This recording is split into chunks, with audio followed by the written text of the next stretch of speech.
So a little late, but we're here. So thanks a lot for everybody who is joining us, whether you're on Zoom or on one of our various Facebook feeds. This is the first time we've done this format of a webinar, so we're excited to see how this goes. We're calling this Into the Homestretch, and this is the Western edition.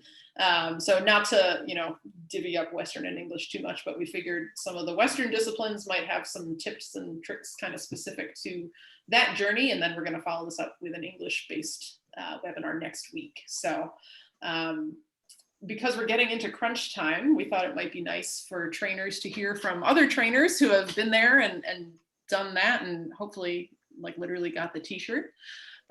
So we have a couple topics we're going to talk about, but definitely questions are welcome and encouraged. So if you guys have any specific questions or just need someone to hold your hand and talk you off the ledge as we get closer and closer to the makeover, we are here for you. If you guys have like very specific makeover questions, like what time am I allowed to move into the horse park on Monday morning? Frankly, I don't know that information. So if you have very specific to this year's makeover questions, I recommend you email those to secretary@tbmakeover.org, and Raina will get back to you. She is very lovely and very smart and knows the rule book like the back of her hand. If you have general makeover questions, like how do I prep, what should I pack, that kind of stuff, then we're here for you tonight. So without further ado, I'm going to let these fabulous ladies introduce themselves. I am in the upper right-hand corner, so I'm going to go this way and start with Layne. Hi, I'm Layne. I don't know. What all do you want me to say? Well, what year did you do the makeover? What was your makeover in 2018 with a horse named Inclement Weather. And we were entered in barrels and the ranch work. We can just disregard that I was entered in the ranch work actually, because I didn't actually get to complete the class. I trotted like 30 feet up the arena, but that's another story for later. But that's me. That's who I am. And what is your day job? Because I always think that's interesting and relevant. So I am a broodmare farm, a thoroughbred farm manager. We breed and race. Actually, we're the breeder for Inclement Weather. I started there when he was just a foal. He wasn't even weaned yet. So that's my day job. So like I said, we breed to race. We might sell some things this year. I don't know. We keep them through their retirement, most of them, if they don't get claimed. The year that I competed at the makeover, there were actually 2 of our other homebreds that competed that same year. Both of them were the same age as Weather. So they were both also foals when I started working at the farm. So that was really, really cool for me. That was probably actually one of the coolest parts of going down to the makeover, was getting to see them. So I hope in the future that we have other horses that go there as well. That'd be cool. Thanks. All right, we'll keep going around to Melia. All right, hi, my name's Melia. I competed in 2016 with a gelding named Fingertips. I competed in 2017 with a horse named Doc John. 2018, I stewarded the competitive trail and the ranch work. 2019, I was there with Piazza Time, and then I was supposed to go down to steward in 2020, but here we all are. And I don't have a horse for 2021. I'm a speech therapist. We just bought a new house. And so I didn't think that I was capable of doing all of those things in one year. By day, I'm a speech therapist, and I teach English to kids online as well. You're a little busy. It's fine. I'm a little busy, yeah. And we have a farm. We have a hobby farm. So we do breed a couple of our own. I ride reiners like in my real life. So we have a couple horses that we breed. And this year, actually, we got into breeding mules, which was pretty cool. So I've got 2 mules on the ground this year that I'm super really excited cute about. I love them so much. We are really thrilled with that. It's a whole fun new adventure. So busy. Right, fun. When we have a mule maker, we'll give you a call. Yeah. All right, Chris. My name is Chris Pepplitsch. I grew up in a thoroughbred racing family. My mom trained horses for about 30 years. I left racing to raise my family and moved to Central Kentucky. Up until about 9 years ago, I was horseless, but I have since acquired some horses and a small hobby farm. When I found out about the makeover, I had to get a thoroughbred. And I competed in 2018 in competitive trail and ranch. I still have the horse I competed with. And I am an obstacle fanatic. I love them. We build them and we play with them all the time. We put on competitions in the local area. And I was the steward for 2019 for competitive trail, and I designed the course. I was invited back to do it again this year. So we hope to have a great course for you. Yeah, and what percentage of the obstacles there were yours? I think we used a lot of yours in ranch and in trail. Yes, we did. We built obstacles for the ranch class in 2019. So all kinds of different things, bridges. Everybody loves the canopies and water obstacles. We had a little variety in just about everything that you're going to get exposure to, a little bit of everything. And that's why you have the job you have, the trail boss. All right, so we'll get into the fun part. So I'm going to put all these guys on the spot a little bit and let them share some of their various makeover journeys, because it's been, sort of varied along the way. So we'll go around. Yeah, all of you guys here, think back to your first makeover year or your most memorable makeover year, and think about what you were doing in mid-July, because we're pretty much at mid-July. It still feels like, to me, on the staff side, I'm like, we've got time, and like, ask me again in a month, I'm gonna be like, oh my God, we don't. And as a trainer, definitely I remember this being like, oh my God, we don't, all over again. So final entry opens in just a couple of weeks. So mid-July, we'll start with Melia. Yeah. What do you remember about mid-July, your first makeover year, or your most memorable makeover year? Yeah, I was actually really excited to do this because I created Facebook pages for each of my horses, each of my years. So it was really great to kind of go back through those memories, getting ready for this, which is really awesome. And a common theme in July for all of my horses was, holy cow, final entries are due. Are we ready? What are we gonna do? Have I done enough? So I've literally made a post in every horse's page saying, holy cow, entries are due now, or entries are due in, I think 27 days was a specific one. What are we doing? One time a horse had no shoes on. He had just ripped, we had duct tape shoes. I'm like, great, the makeover's in 100 days and we have duct tape shoes on, perfect. So I totally get the panic, but you really do have time. The panic inducing part for me was having to make that decision. I'm from Canada, and I know it's a financial investment for everybody, but it's pretty time consuming and labor intensive to plan getting across the border and all those kinds of things. So really needing to decide if we were ready. It is that kind of like this time of year was, can we really do this? Do we have the time and the finances to finish this journey that we've started? Yeah, it is. I mean, it's a lot to plan for that much of a trip. Mm-hmm. Like we've all done enough horse shows, we all know what it's like to have a horse show on the calendar, and think ahead. But it is a little bit of a different beast when you might be traveling from several states away and bringing most of your barn with you to make sure you can keep it alive. So definitely, Layne, you have a little bit of a drive.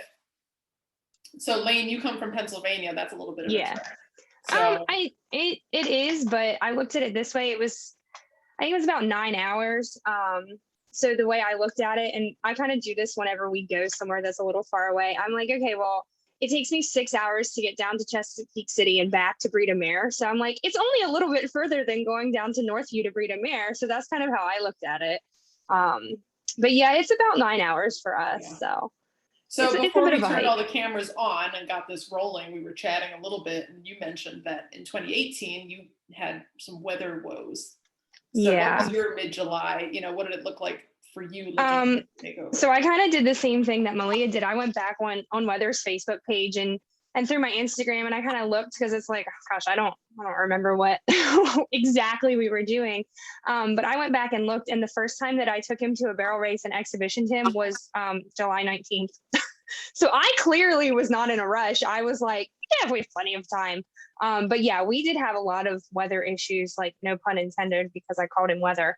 But it was just really, really wet. It was so wet, and he didn't have great feet when he came off the track.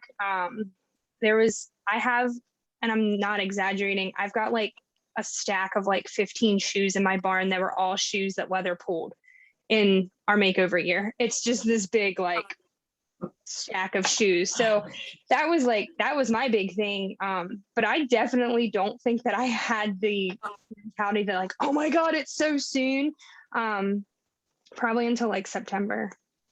This is probably not good, but I get you do have time. I was just kind of taking it easy, and I was working with what I had, as far as my horse being sound because of his feet and the wet weather. And I don't have an indoor, I just have an outdoor arena with basically dirt footing. So when it's really wet, I can't do a whole lot. So that's where I was with that.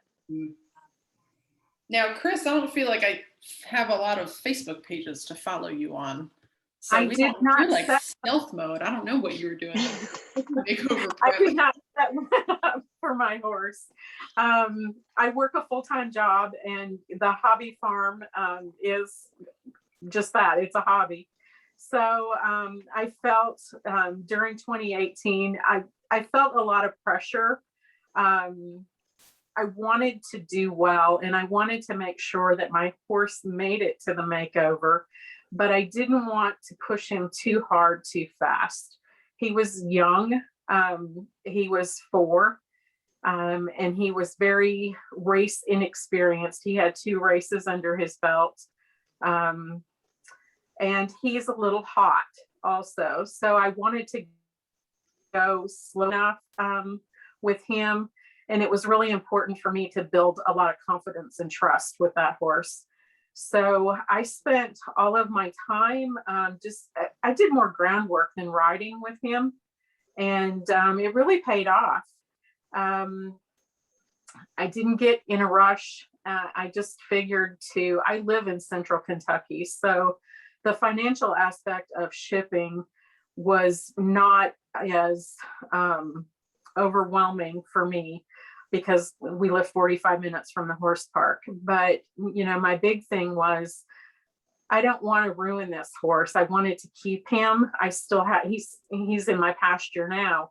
And I just didn't want to ruin what I had started with him. So I didn't really feel a whole lot of pressure going into July. When I felt that pressure and that feeling kind of comes up, and you start feeling a little suffocated, was in September. I'm like, oh my goodness, we have 30 days and I don't know, this could be bad, could be good, I don't know. And you get, you have butterflies, you get nervous. And that was my first competition at the makeover too. And, it was a really good experience. And we just worked every day. I didn't ride him every day. I didn't put him through a lot of drills every day. Sometimes I just kind of gave him his own slack, trying to get him to trust and just build confidence with him. And it worked out for us. I'm glad it went that way. Nice.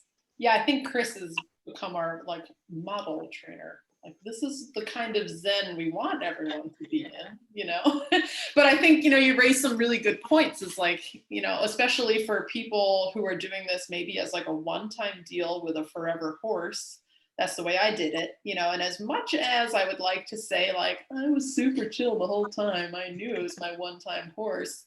I'd by August, September, once I put the final entry in, I was I have things to prove. The horse didn't, but I felt like I did. So it was putting the pressure on myself, which in turn, of course, puts the pressure on the horse, because the horse can read every single thing that he feels in your extremely tight and tense body, because you're worried about making a good impression. So, and then I feel like probably a lot of people are similar. It's not the horse trying to prove anything, but we as people have things we want to prove. And especially you've had, all this time in the trainer group to kind of get to know everyone, sort of, and you want to make a good impression when you get there. So I think as horse people, you have to be a little type A, a little competitive to want to do this. Why would you, be planning an entire year's worth of training and feeding and all these things if you were a little bit competitive? You don't want to go down there and, fall on your face, right? Yeah. You want to be like, this is my project. Like, I did this. This is the thing I've devoted my life to for the past year or more. So yeah, I get it. So yeah, that's the hard part, is just reminding yourself, like, this is one event and one show. And I like, Chris, you mentioned, like, this is my forever horse, and it's the same deal. Ideally, what you want to do is just structure that first year of training like the makeover wasn't even going to happen. But yeah, then you start to add That's hard to do. It is. It's hard to do. Yeah, we get it. And for a lot of us, the makeover is as much a journey for us as horsemen as it is for the horses themselves. So I think I derailed us. I said I wasn't going to do that, but what did you guys do from here on out? Did you structure, a heavy duty plan to be like, okay, July, the next week of July, I want to be doing X, and the week after that, I want to be doing Z? Or did you sort of wing it, and feel it out day by day? Wing it is maybe not the right word, but Oh, I wung it. Yeah, I kind of did too. I was kind of winging it. Yeah. I mean, we lost most of the month of August, to be truthful. He pulled a shoe like the very beginning of August and blew like this killer abscess, and I lost like 3 weeks. So that's kind of why September rolled around and I was like, oh no, this horse has to, Nate kept asking, he's like, when are you going to lope this horse around the barrels? Like, are you going to lope the horse around the barrels? Or where are we driving all the way to Kentucky for you to jog? Yeah. I was like, I'll get to it. I honestly think I loped him around the barrels the first time, like less than 3 weeks before we went to Kentucky. So I probably should have tried to buckle down more and, and set more rigid goals for myself. But I didn't. So here we are. I think it's a really fine line. I mean, like, we all know very clearly that we are dealing with 1,000-pound animals with minds of their own. And from experience, setting very rigid goals will have your horse blowing shoes and having abscesses and hurting themselves because they like to screw with us. I think that having like a loose, like, I don't want to say I wung it. I did a little bit, but like I had a loose, I would like to do a couple of these things. I would like to get out to a couple of these things, but I really had to go with what my horse was doing and feeling, right? I mean, I was very cognizant of not pushing too hard. I didn't want to be that person who was drilling, trying to teach everything in the last. It's kind of how I felt about school, actually. If I don't know it now, then I'm not going to know it, right? It's kind of like studying the morning, the test. Yeah. If my horse isn't broke, then we're not going to get a whole lot more broke. So kind of solidifying some of those skills. But horses have minds of their own and their own agendas, and we are generally not a part of that. So I did wing it a little bit, but I did have some loose events that I wanted to get to, a couple of competitive trail events, a couple of hunter paces. I actually did some English events as well. So kind of trying to balance both of those things from July on. In Canada, we're not riding outside until May. I don't like snow. I am a fair weather rider. So we really just started going places in July, and so I wanted to try and go as many places as I could with respect to what my horse was doing day by day. That's pretty much what I did with my horse too, Melia. It's almost identical.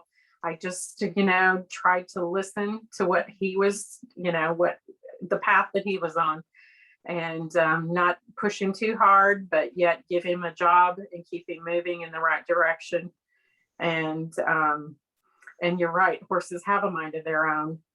We blew an abscess the first week of September, and I thought we were done, but we made it. And that kind of was a little bit of a setback for me. For the horse, I think he was fine, but for me, it was a setback for me. But honestly, I didn't ride my horse maybe 20 times before the makeover. Most of what we did was groundwork. And, looking back, I thought that was not going to be good enough, but it worked out really well.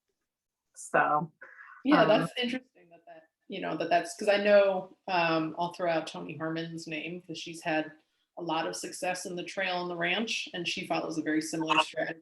Lots of groundwork. And I bought a horse from her. I bought her 2018 horse, and I can tell you that he's like, okie dokie, everything's great. She like that groundwork foundation works if you do it well and you do it right. So.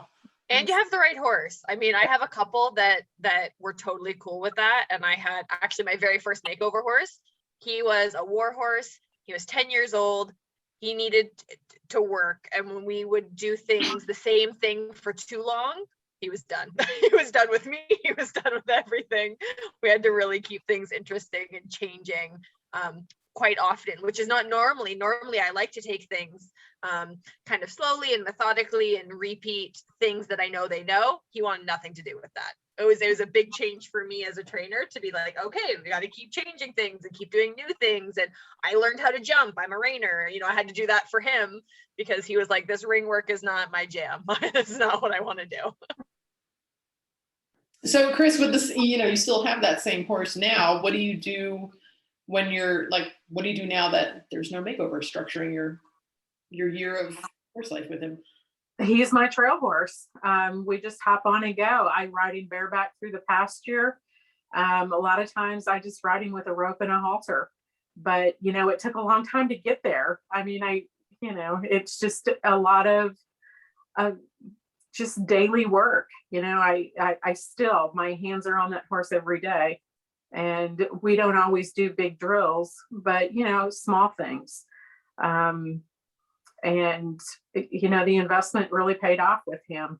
And all horses are different, but he really responded well to that type of work and that type of training. And he's turned out to be a pretty good all around horse. So nice. I'm very pleased with him. Well, yeah. And again, probably structuring that nice, groundwork based first year, I'm sure, build a foundation to set you up for success. So, okay. If there was one thing that you could do differently for your journey, if you were going to do the same horse, same year all over again, what would you do? Moving to Florida does count as an answer. Layne, I know you had weather troubles. I would move somewhere where it wasn't going to rain as much. No, but to be honest, I would have taken him out more. I took for granted how solid he was at home. Raising him from a foal, I knew he had a good brain. I knew he was really easy to handle. He'd always been like that. Even as a 2-year-old colt, he'd come home, he'd buck shins. So, I mean, I would walk him 50 yards out to the field with just a regular rope on him in the dead of winter. He was always really nice and really easy to handle. And I took that for granted, and I didn't get him out enough, and I thought he's going to be fine. And he was not fine. It was a big environment, and he was very overwhelmed. And that was completely my fault. I didn't set him up for success in that way. So short of moving somewhere warmer, or not warmer, but where it didn't rain every other stinking day, the whole year of 2018, I would have taken him out more. I would have exposed him to more. I think that would have definitely set him up for success, more than I did. So that's hands down, that's what I would have done differently. Thanks for being candid about that too, because it's very hard. Oh, I'll tell everybody I screwed up. I made a fool of myself in Kentucky. I was like, oh, well, Layne, they're never going to let you come back here because you look like an idiot. You're always welcome back. Well, thank you.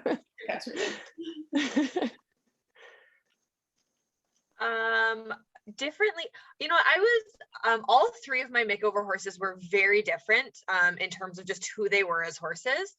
I think that I structured my training very similarly for all 3. I mean, obviously tailoring for their idiosyncrasies, but the one thing that I didn't really do a lot of that I wish I had done more is trailer overnight places. We did a lot of day trips, and I was really happy with doing that. And then we got to Kentucky, and my horses are turned out all day. They're in a big herd. They're in a herd of 30. So they're used to kind of all of that mental and physical stimulation and action all day. And we didn't really do a lot of overnight. I don't even think we did any actually overnight stays anywhere. And I found that really difficult in needing to be so on my horses at the makeover because they were going crazy in their stalls, that I was having to hand walk and ride. I didn't really feel like I got a lot of time to enjoy the makeover because I was needing to be with my horse all of the time to kind of baby them through that week, which was fine. Yes. I did the same thing. Every time I'd start to I would sit down on the indoor with a sandwich or something, and I'd get a text, Jobber's trying to die again, and I'd have to hustle back to the barn and take him out and walk him while eating the sandwich. So, exactly. Yeah, I didn't feel like I get to watch a lot. I felt like I felt like I missed that aspect of it. So I think that overnight stays and teaching my horses all knew how to stall, don't get me wrong, but they were still getting that daily turnout, which they're not getting there. Even if you rent one of the round pens, is not the same as what my horses were getting at home. Like that, even that wouldn't have been enough, I don't think. Yeah, but that can help. So I think someone was like, don't even have to pay me for it. Just turn your horse out for 2 hours, and he got to roll and get really dirty and took a big deep breath, and he was fine. So it kind of depends on the horse, but I was like, thank you. Thank you. Yes. So Chris, did you ship in day by day, or did you stay for the week? No, I stayed. And good choice, I think. That was hard on my horse too. And I can definitely agree with both what Layne said and Melia. I experienced both of those things as well. About maybe taking more trips off the farm would have been a benefit. And also, acclimating to stabling overnight. My horse did struggle with that too. He got a little nervous. And the environment at the horse park, when you stable, there's a lot of activity. And even though there's a lot of activity at the racetrack, it's at certain hours of the day, and then it's quiet overnight. It's so structured. Yes. And it's not like that when you arrive at the horse park. There's activity and noise all the time. And, I think he was tired by the end of our stay. He was tired. He was, his nerves, he was kind of worn out. He was ready to go home. It's a big week. It's a big week for horses and for people. So yeah. I mean, I'm kind of getting off topic just a little bit here. When we come down for the TIP, for the barrel racing championship, I'm not stalling at the horse park because having stalled flew for a week in Indiana at IBRA Nationals, I'm not doing it. He's going to go nuts by the end of it. So I'm going to haul in every day for that, I think. So I think that you need to look at that and see, what is going to be the best situation for my horse. And, like I said, a little off topic, but for that's what I am going to do. I was grateful that weather it didn't bother him. I was a little worried that it was going to bother him, the stalling, but he was like, no, this is cool. I'm fine with this. He had zero problems with it. He was like, this is great. He likes watching. He's definitely the type of horse that likes watching things. So he was like, this is awesome. He just thought it was the coolest thing ever. He just loved to stand around and watch stuff. So I was lucky in that respect. That's nice. So 2 takeaways I'm getting here from really all 4 of us.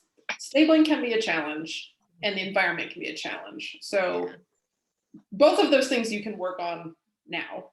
Absolutely. One of those things you can fix at the makeover. One of them you cannot. So I didn't find out until I got to the makeover, and it wasn't until day 3 that Jobber was like, I'm out. I don't like this whole stall thing. So I just hand grazed. I got really acquainted with everybody from that section of stabling who would hand graze out in the cross country field, because I was out there probably 8 hours a day. And then I rode a lot more than I ever ride. We rode all over the horse park because he was just you got to go do stuff. And it's doable.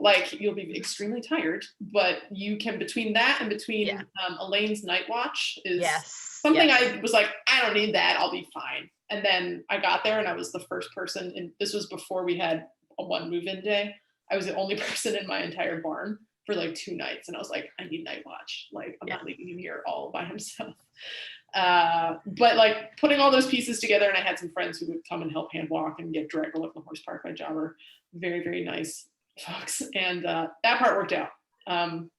If you get to the horse park and you discover your horse is not great with the environment, there's not a lot you're going to be able to do at the horse park in the moment. So that's the most important. That's why we push like hashtag field trip Friday all the time. Yeah. Like, go get off property, go do stuff, even if you're not showing, if you just go just to absorb all that energy. That's the biggest thing you can do to prep a horse. So it's interesting that, you know, that's been a theme here, that everyone's like, ooh, wish we could have done that a little more.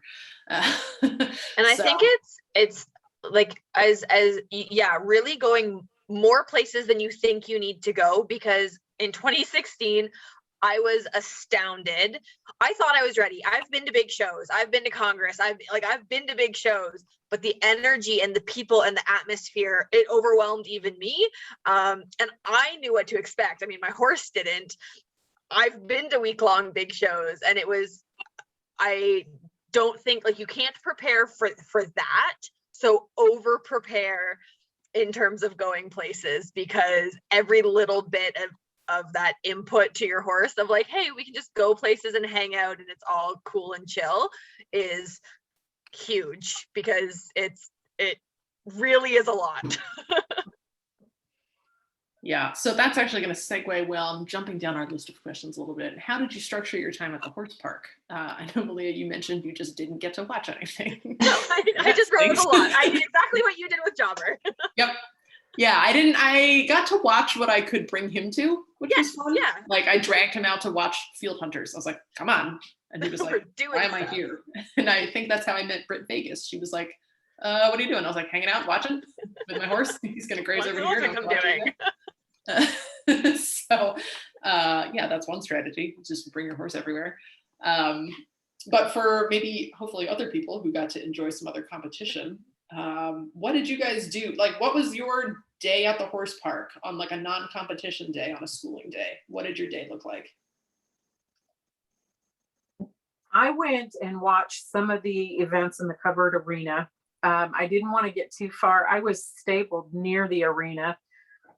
So I didn't want to get too far away from my horse, because I ended up babysitting him a lot and hand grazing him a lot. And the regret is that I didn't get to meet more of the competitors. I would have liked to have done that. But I did get to see some of it, and I definitely made it a point to stop by the vendors, and I supported as many of them as I could. So that part was good, but it was, the stabling thing was an issue for us. So I stayed busy in the barn quite a bit. Yeah, I mean, I think that vendor fair this year, so everybody come prepared to shop, because the vendor fair filled up fast. Everyone is excited to be back to live showing, so everybody get pumped for the vendor fair. Yeah, we got to watch a lot. We camped over at the campground, so my regret is that we didn't get a golf cart. I was like, I don't need a golf cart.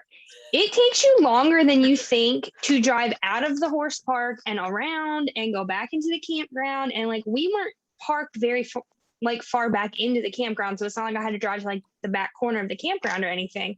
But we camped out of our trailer, so I feel like we spent so much time driving back and forth. Like, okay, well, I'm going to drive over and truck over, and I'm going to feed weather, and I'm going to hang out a little bit, and then I'm going to come back over and we'll have breakfast, and then we'll go back over. And we did a lot of going back and forth. I did get to watch a lot. You have to go out the main road, right? You can't just and there was like one day where they had that gate open back there that you could drive through, and you bet we drove through. But it was one day. The day that I competed, I got up and I rode my bike over. I think I did that like a couple times. My daughter and I did that. She crashed and burned on her bike going down the one hill, so that was the end of that. She didn't want to ride her bike back over anymore. It's a big hill, like it's a big. I was like, slow down. I told you to slow down. You didn't listen. This is what happens. But there was a lot of going back and forth. So that part kind of sucked. I wish we wouldn't have spent so much time going back and forth, but I did get to watch a lot. I kind of, in my head, I was going to go visit a couple farms when we were there. Like I was going to go see a couple stallions. Like, this is a work trip now. Here's the work credit card. It was going to be a work day. I didn't do any of that. No extracurricular activities other than being at the horse park, and at the horse park campground. You think you have way more time than Yes, you actually do. Yeah. Because we did the same thing. We were like, we're going to make this a whole trip and we're going to go to all these places. We're going to do all these things. And then you actually have no time. And it feels like it flies by, and all of a sudden your week is done and you're going home and you're like, I didn't do anything. We do go to Keeneland one morning, bright and early, to watch workouts. Yeah, I wanted to go and get breakfast at Keeneland. Right? It's like Keeneland opens at like what, 4? Like, Yeah, I don't know super what time early. the entire Yeah. kitchen We up get there. up and go watch, Yeah. in the morning and have breakfast there. Yeah, I was like, but you I'm don't gonna go have have that much breakfast time. at Keeneland and it's gonna be great. We didn't do that at all. Not once. But the We didn't advantage too, talk if you about get it. a Layne, if you hire a Layne, if you leave out feed, she can do your morning feed for you. So that would free up a morning if anyone is determined to make a trip out of it. Because the track I'm a record control thing freak, is- so there's that. So I can't have to do it myself. It's a problem. It's like a really big personality flaw you here. have the one that's like, you have to soak this and then mix in that. And I'm like, this is asinine. I'm not paying someone to do this for me. I don't care. Like, that's stupid. I'm not asking her.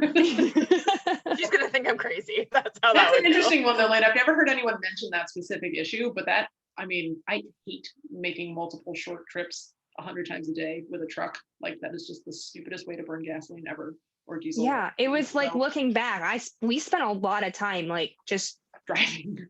back and forth. Driving the horse park driveway, which A, is the longest driveway in the world, but B, like, once you've done it once, you don't want to do it 600 more times a day. No, it was like kind of obnoxious. So I would not do that again if I didn't have to. Good point. That's interesting. Yeah, I think we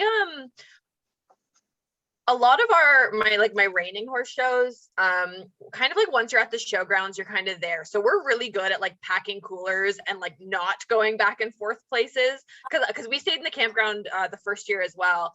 And I don't recall traveling back and forth, but we just kind of bring the campground to the stalls every time, and then we're just there and we move that back and forth.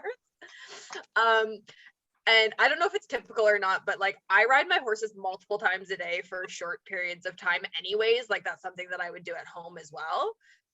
So like my day would look like I would feed my horse, I would go for a hack, maybe come back, let her have a little mid-morning nap, maybe go out at lunch and school, whatever, obstacles, come back, have a little nap, go out and whatever, school jumps, whatever we were doing. Like I would ride for 20 minutes 3 or 4 times a day just for things to do to keep us all busy and occupied, and not to blow her brain up by having like a hard hour-long schooling. Like we would just come in and out and things were changing, and then whatever, then we'd go for dinner.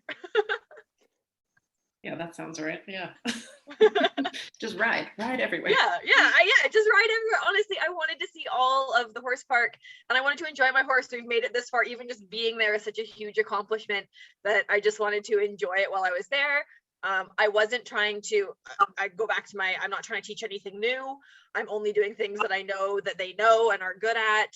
I'm not stressing about mistakes that are made. We're literally just enjoying each other and being somewhere new. And so amazing. It's such a huge accomplishment to make it to Kentucky that we just really wanted to enjoy it. Chris, how about you? What was your day at the makeover? Well, mine was pretty consumed with babysitting my horse in the stables, but I did make it to some of the competitions. I did get to watch, and it was awesome. I attended the vendors fair. I stopped at every single booth, just to at least say hi, and that was fantastic. I did support as many of them as I could. I went home with my pockets empty. Didn't we all? And to add one thing too, because we've all been talking about stabling and about, spending a lot of time with our horses. I rented a tack room, and you can split that with someone too. If you can buddy up and split a tack room, that's awesome as well. But I'm so glad I got a tack room because I spent so much time in the stable area. it was nice to have a space where I could put my cooler, where I could clean my tack, and I didn't have to drag it in and out of my truck and, or go get it and set it up and then worry, is it going to rain on my tack? Is it going to stay dry, et cetera, et cetera. And I kind of pack heavy anyway. I was the mom with the diaper bag that had all the stuff in it in case I got stuck somewhere. But anyway, my tack trunk was heavy, but I just felt more comfortable, prepared for the what ifs. So the tack room was a good investment for me. Me as well. I also got a tack room. Yeah, we split one with someone as well. So that was nice. My issue was that Nate really likes to cook. So we would have literally had to he goes all out with bringing food, and he brought the full-size grill, and he's just extra when it comes to cooking. So it wasn't really feasible to bring our food over to the horse park with us because he can't be convinced otherwise. We went to the beach the other week and I was using meat that he brought to the beach for the next 5 days after we got home because we didn't eat it because he packed too much. He goes a little all out. So that was part of our problem. Was it's bring it's any easy to food that was forget. horse park friendly to make over there. And it's easy to forget that you're still in a major area where there's a Walmart, there's a Tractor Supply, there's all things you could. Everything's there. I brought all my shavings. I brought all my hay. I was like, oh, I'm not switching hay now. We got this far. I'm not going to call him on new hay, and he didn't eat any hay anyway. He was like, I want to eat the nubby grass on the cross country course. So we just did that instead. So, but there's a couple questions that have come in. So I want to make sure we tackle those and then we'll swing back around again. Question, and this is probably best for those of you who have camped. Is there a shortcut for golf carts between campground and barns? And did any of you do the primitive campsite? There is a shortcut. There's a gate in the back of the campground, and it kind of hooks around, and it dumps you down that big old hill. Go slow on your bikes if you're going down the hill on a bike. But yeah, and it is a lot shorter. It is a lot shorter than going all the way out around it on the main road and dealing with all that. We did not do primitive camping though. We had to hook up. We had to hook up too. Yeah. Yeah, and I'm not familiar enough with the campgrounds there to know exactly where the primitive camping is, but I know if you have a generator, you can still have if you're used to being in an LQ, you can just set up that experience. If you have a generator, fine. Was it Wendy? Wendy's still watching. I think Wendy. Wendy's primitive camping has electric. I was like, if Wendy's around, I'm pretty sure she's camped in primitive.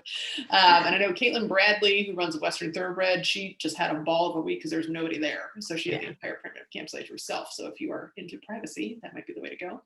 I know Tony Harmon rode her bike because watching Tony Harmon come biking at you with her scarf and her cowboy hat is a takeover experience. I was like, here comes Tony. In the morning, she just comes whizzes down the barn aisle. So yeah, it's possible to get around with a bicycle for sure. And yeah, it sounds like there's a golf cart road, so that's helpful. If people are still looking, sorry, go ahead. The only thing was they would have the gate shut. So you couldn't get through with a vehicle. You could get through the golf cart, a scooter, whatever, just not a full-size vehicle. And we have a couple questions from Jean on the Facebook side. I'll grab this one first. I just saw, can we bring our own four-wheeler? Do we have to rent the golf carts? I do not remember. I'll be totally honest with you. I think it's in the rule book. I feel like there's no gas vehicles, isn't it? Yeah, I think there's some sort of rule as far as what you're allowed to bring as far as vehicles. You can bring your own golf cart. But I think there is some sort of limit on four-wheelers, dirt bikes, that kind of stuff. There you go. Wendy says no four-wheelers. I remember seeing Wendy on her scooter in the past, but it is referenced in the rule book, and I think it will link you to the appropriate page on the Kentucky Horse Park website, so you can check it there. And Jean's other question, 2020 horses perform Tuesday and Wednesday, then have 2 days off before the finale. So if you're sticking around for the whole week, yes, you can leave the property and go do other stuff with your horse. So if you want to like haul off and trail ride somewhere else, you can do that. Go to Masterson. Yeah, a lot of people go to Masterson Station, which is a local sort of gem of it's like a public park. It's so incredible. All in there and trail ride. And in the past, I think like groups have gotten together and like a bunch of new makeover friends have gone trail riding together, which I think is super. So yes, you're allowed to bug out, go trail ride and come back. And of course the park, I never left the park with the horse, and I had plenty of riding all over the place. And it is kind of cool to be able to ride like where Land Rover 3A takes. Yeah, that was super cool. We did that too. It was really cool. Yeah. Yeah. But yeah, if you are accustomed to like putting in a bunch of miles on your horse and your horse would benefit, like, yeah, definitely you're welcome to haul off and come back in. So. And Masterson Station, there's no fee to ride there. There's no fee to trailer in. Yeah. That's cool. Yeah, and that's like one of the things I was like, oh man, I wish, but I had hired a ride down for Jobber, and I was like, it's just easier to not leave. Yeah, once you're there. Stay put. Yeah. Let's see. Tony says bikes not recommended if you're 55 plus. Surely. Or like less than 6.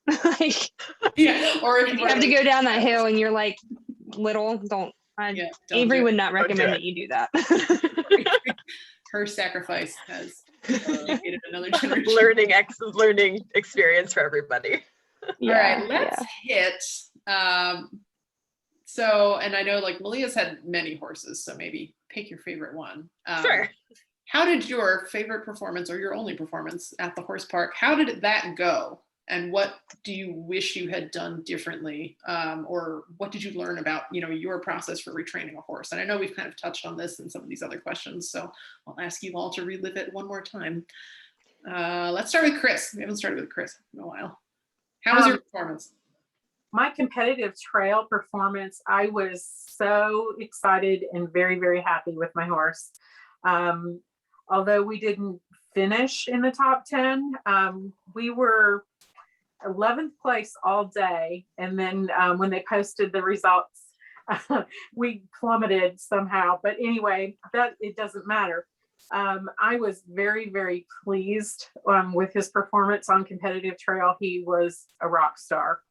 My ranch performance didn't go as well as I had hoped. It's like any show. There was a little bit of backup, and we had to wait. And he kind of washed out. He kind of ran his race, so to speak, in the warm-up. And he still did very well. But it really illuminated the things that I needed to go home and work on with him. But overall, it was a great experience. I'm so glad that I did it, and very proud of my horse. So it was great. I encourage anybody that is interested in trying the makeover, do it. You won't regret it. Awesome. What a nice one to start with. Now we have to live up to that. How do we follow that? We're done. We'll make Layne go next, and then. Okay. Sorry, So I did barrels, and so the way it was structured in 2018 was that we ran barrels, and then I think they ran a set of polo maybe, and then we did our second run. So my first run, I was pleased with it. He was a little green. I rode poorly.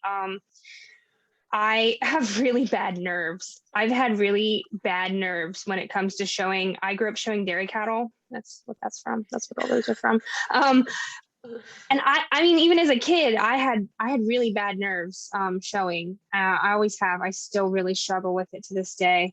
So I kind of let that, kind of take a hold of me. I circled my horse to, just to make sure he was on the right lead to get to the first barrel. And I circled him twice the wrong direction until I figured out, Layne, you're going the wrong way.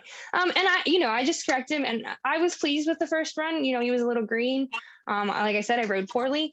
But we were like middle of the pack, and I was like, okay, this will be fine. He had been a little nervous. But I was like, I think it'll be okay. And I went in for my second run, and he was like, oh my gosh, again? We have to do this again? Because it wasn't a lot of time, and he was young and really overwhelmed by that whole atmosphere in there. and he ducked out at the first barrel, and I got it at the second barrel, and I got a no time. So that's how that went. And then we were also entered at ranch, and that ran the same day, later in the day. And at that point I was like, I should maybe scratch him out of ranch. I should maybe just not do it. And I kind of took him out and like let him chill and graze a little bit. And I thought, well, you know, he seems okay, so I'm going to try it. So I got on him. And when I went to walk him back in that arena, he was like, oh my God, Mom, no. Again, we have to do this again. So I did finally get him moving forward. It was a very tense trot. I think it was just supposed to be like a working trot up the long side of the arena. And I got about 3/4 of the way up, and some kids came like running down the bleachers, and somebody shook out a trash bag, and he was like, nope, I'm done. And at that point, it wasn't worth it to me to stress him out anymore. I just kind of stopped him and petted him and turned around and walked out. I was disappointed because I knew that he could do everything that you know, ranch class had involved, the pattern, and then, you know, doing the obstacles we had schooled, stuff like that. And I felt confident that he could have done it. But he just wasn't in the right headspace to do it. It wasn't worth it to ask him to do it. So it just kind of goes back to preparing him better. You know, if he would have been a little more comfortable in a setting like that, you know, I think we could have accomplished a little more. But I would do it all again. I mean, I had a blast. I got a cool horse out of it. I don't have him anymore, but like, he was super cool. Like, he's still super cool. He's just not at my house. He's being super cool with somebody else. And I will say too, you know, like feedback from, you know, trainers like Layne always helps us at the RRP change the structure of the schedule a little bit. So now you won't run barrels on the same day ever again. You know, your 2 exhibitions are on different days. Unfortunately, there is just so much makeover to pack into a short time that sometimes your events might all end up running on the same day, but we do what we can to make sure you're not like, you're needed at competitive trail at 2:00 and you need to be up at the ring for ranch at 2:15. Like, we will break that up.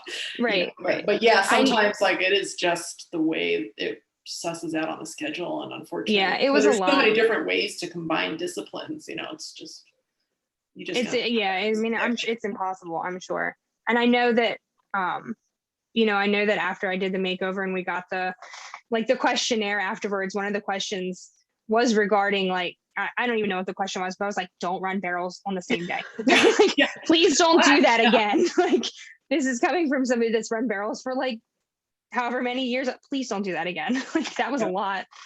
And I mean, I know, I'm really glad that it got changed. I think that's beneficial, you know, for a lot of horses and a lot of people. Before I talk about my horses, I just want to talk about that questionnaire. Do them. Because being a steward, like after being a steward, like the makeover is listening, and like we implemented a lot of changes. We got, like, the year that I stewarded, we got all of those questionnaires and things that people wanted to change from the year before, and definitely implemented some of those changes. So please be honest and please do them from like the business side of it. Like, they're listening. Yeah. Oh yeah, we read all of them. So we read all of them. So if you say something really mean, we read that too. So, you know, please don't do that. But yes, we appreciate honest feedback, and that's how we consistently make changes and improve the event year after year. So absolutely. And it's definitely, it's changed a lot. And I mean, since 2016, even it's changed huge amounts, and all for the better. I mean, it's so wonderful. And I also don't think that it's a fair question for me to answer any like specific class that one of my horses did. I was so proud to get there, and I was so proud of them for all just showing up and doing the things that we'd been practicing for 12 months. Like, it is so wonderful, even just to be in the ring. And Layne, I bet like you're not even mad about like walking into the ranch and leaving, because like at least your horse like showed up and you got there. Right? Yeah, I mean, I was just like, I was thrilled, because I mean, I basically raised this horse, so I was like, you know what, this is a win. We're here, it's a win. I'm having a blast. I rode him around, you know, the horse park, and you know, like, he had a blast and he thought that was great, and like, right, that was a win. Yeah, it's so awesome. I met some really great people, obviously. I got to meet the lady that my 2018 horse, who she bottle fed her and bottle raised her, and we met at the makeover and she got to come and see her. Like, that was super cool. But in terms of the competition aspect of it, I do have to say that my 2019 horse in the competitive trail was probably one of my favorite rides. She was so brave. She was a very hot horse.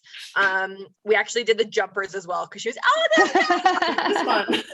She was the cover star in winter 2021. Yes. Oh, I love her so much. And she was so wonderful. And talking about getting a little bit behind Chris, that we were called down to the competitive trail, told that they were running whatever. We were told they were running 15 minutes behind.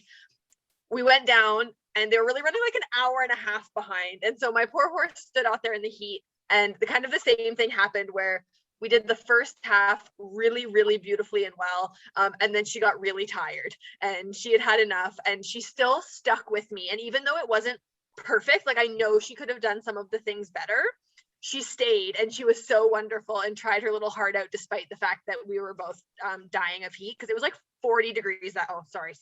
I don't know what that is in Fahrenheit. It was really very hot. It was toasty. It was Not very, October very weather. hot. Yeah. Like 40. Oh yeah. I know.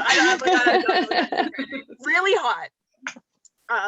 But it was so wonderful, and I was so proud of her for showing up. And I did not keep any of my makeover horses. I developed them to sell. That's just how I can't get the next one unless I sell the one that I have. And she is just doing wonderfully with a youth rider right now, actually in the jumpers, but she is just like exceeding all of my expectations, and she loves this kid more than life itself. When I used to go out to the field to catch her, she would run away from me and I have to chase her every time. And she runs to her kid. Like, she's like, oh, come, whatever. Perfect. She's not mine anyway. Perfect.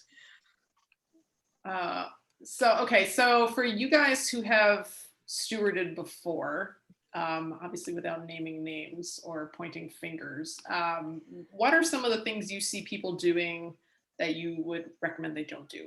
Or like a mistake people made, or something that you're like, wow, that was great. This person prepared or handled this situation really well from the steward's perspective. So you're at the in-gate and you're watching every single trip that goes in. Mm-hmm. So what have you seen over the years? Good and bad. We'll do it that way. Do you want to start, Chris? Sure. Mine, I don't really want to single anyone out because we're all just trying to do the best that we can. But I think just the observations that I've made, one, read your rule book, understand the rules, question what you don't know. You have an opportunity before the competition. They have a writers' meeting, and question what you don't know. Ask, and before you get to the makeover, understand your discipline. Try to get as much information as you can about what is expected of you. What are the judges looking for? That's some of that might not be in the rule book, but it's the onus is on you as the trainer to understand the discipline that you're competing in. And don't be afraid to ask. We all had to learn at some point. So I think that's the biggest thing, is just to understand your discipline and, do your best, relax and smile and do your best. I think that's a good one, because I think a lot of people are like, well, trail seems like a good complement to a lot of things, but trail is really, trail can be a pretty intense discipline, because we want to see these horses in training, performing. So yeah, it's not quite the same as going on a trail ride. So I think that's a good observation that, that discipline's a lot of work. You have some of the brokest horses at the makeover, out there. So. Yeah. And I think the makeover is so wonderful because it does encourage that kind of like trying new things and finding what fits best for your horse. But I do think that people underestimate trail. Like this is a discipline with its own rule books and with its own shows, and like it is as valid as any other discipline, even if it's not at whatever the same speed, we're not running down the rail chasing cows, but it is as technical and fine-tuned as any other discipline, and really should be treated as such, and treated as seriously as somebody would treat preparing for any other discipline, not kind of just winging it. I think as a steward for the trail, talk to other people. Like Chris said, know the rule book, know what's expected of you, and know that there are going to be things that are there every year. A water obstacle, prepare for that. A lot of people's horses had never seen water before, and it's been that way since 2016. We've had the same water obstacle. And so, knowing those things that you can, there's a lot of things you can't prepare for. Prepare for the ones that you can, that will be there. Know that your horse is going to walk over things, that they're going to go under things, that, like really, really get ready for it as seriously as you would any other discipline. And for stewarding at the ranch, I really, really loved watching. We didn't have a big warm-up area, and we got riding pretty late into the night where you couldn't warm up outside anymore. And I was really impressed with a lot of the riders who ended up being later in the schedule, in how they were utilizing their time and space in this quite small warm-up area. And so kind of being prepared for things that might come up unexpectedly, like not being able to warm up outside in the dark, and knowing what your horse needs and being prepared for that. I saw a lot of really great riding and really great horsemanship just in the warm-up arena, which was really awesome to see. Great. Yeah, that's a great observation, because people are ready for a cutting pen warm-up. Yeah. 40 people loping in half of the arena. Absolutely. It sounds like a barrel race warm-up. Yeah, it's probably quite similar. Like, you just go the same way as everybody else, please. Yeah. Don't crash. Eyes up. Yeah. So let's see, I see one more question from Miss Jean. Speaking of acclimating horses to the environment, in 2016, 2017, the main arena was open for schooling in the evenings. Will we still have that opportunity this year, having hundreds of extra horses and people there? Jean, you want to read the section on ticketed warm-up, which is something new that none of us went through in our respective years, because I think the latest any of us have competed is 2018. So that was something that we added for 2019. So ticketed schooling, you will get like a ticket to get into the competition arena that you are competing in, and you will get time in that ring designated, so that you're not fighting, like, let's say, all the like show hunters who just want to go ride somewhere, so they go into the indoor, and vice versa. Like, you're not going to go fool around in the show hunter ring if you're not in show hunters. So that's going to get you into that ring. So I was in 2019, and so I did do the ticketed schooling. Very well run, very easy to understand. You'll get lots of time in wherever you want to warm up. It's easy peasy. No issues with that. Yeah. And then after that, the arenas are closed and locked just for liability, so that we don't have to have somebody staff there at 2 a.m. Famously, I think Kirsten Green has said, it's not quarter horse congress. Yeah. So the rings are not open at 2 a.m. to go to school, just because A, your horse wants to go to bed, and B, like, it's just not staffed. So if heaven forbid somebody falls off and conks their head, like, no one is around to help you. So definitely check out the ticketed schooling description in the rule book, because I'm pretty sure it's well laid out there, and then more information will be coming out about that. But yes, we will make sure that you get into the rings that you need, for sure. So you don't have to just school in the cross-country field, even though that's fun. So you can still school in the cross-country field. Yes, yeah, which is what I recommend. It is fun. It's a good experience. Yeah. Well, I'm like, I don't have a ring at home, so I was like, this is what I'm used to. So we just went and loped big circles out there. So I think we will wrap up with one more question for our panelists, and then we'll catch anybody else who has any questions for us. Your single biggest piece of advice, or multiple small pieces of advice, I don't mind. And it can be about anything, whether it's prepping your horse or enjoying the week, or, what to drink when your horse is in abscess the day before you leave, whatever, whatever strikes you as a good idea. Okay. Don't stress. Like, we talked about how in the beginning, like, we did talk about how I was kind of like, oh my goodness, you have lots of time. Don't push your horse past their boundaries. You've got lots of time. Enjoy the horse that you have, and enjoy the week. You've made it to get, that's a huge accomplishment. Enjoy it. Try not to stress. I mean, I know it's easy to say and really hard to do, but but you've made it. You made it here, and whatever happens now is just icing on the cake.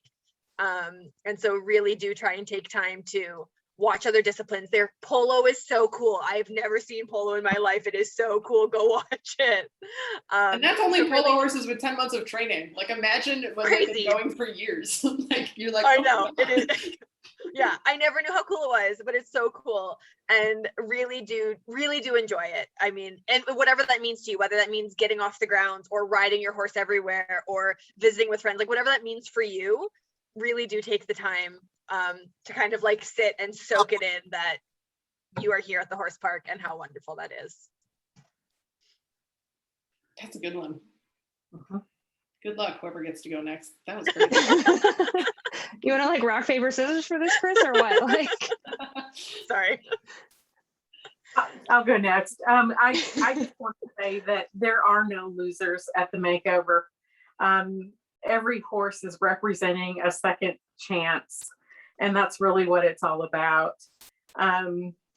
And so many people have said this over the years, and it really is true that the makeover, it's a journey. It's not a destination. And like Melia said, enjoy it, have fun. It's a wonderful experience. It's something that you'll savor for the rest of your life. It's really a great program. And the mission of the makeover and the RRP is just, it's fantastic. I highly support them, and I look forward to doing this for a long time. Guys, stop.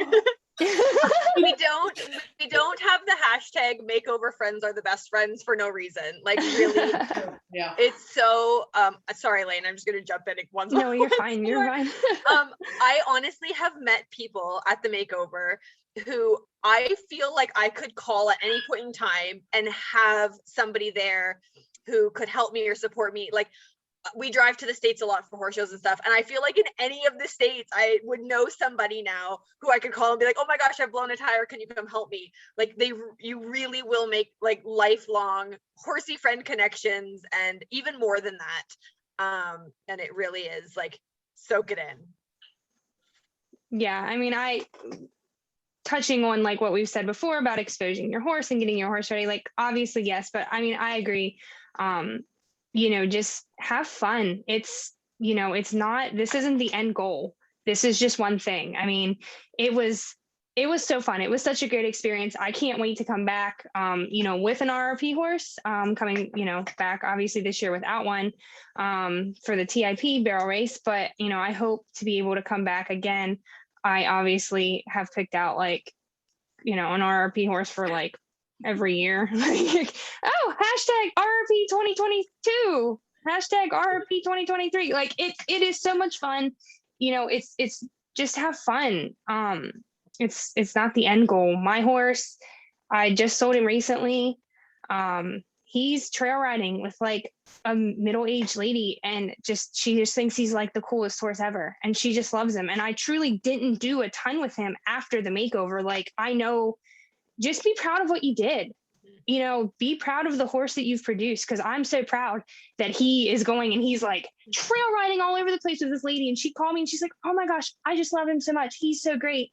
I did that. You guys did that. You made this wonderful horse, and it doesn't matter how you finish at the makeover. He didn't finish worth a crap at the makeover, and now he's somebody's really cool horse that they really like. And that's all that matters to me.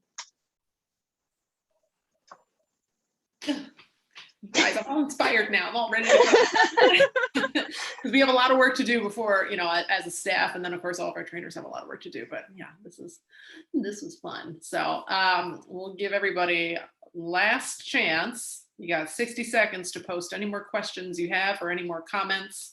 The chat in the Zoom has been very lively, but mostly comments. So thanks guys for hanging out with us.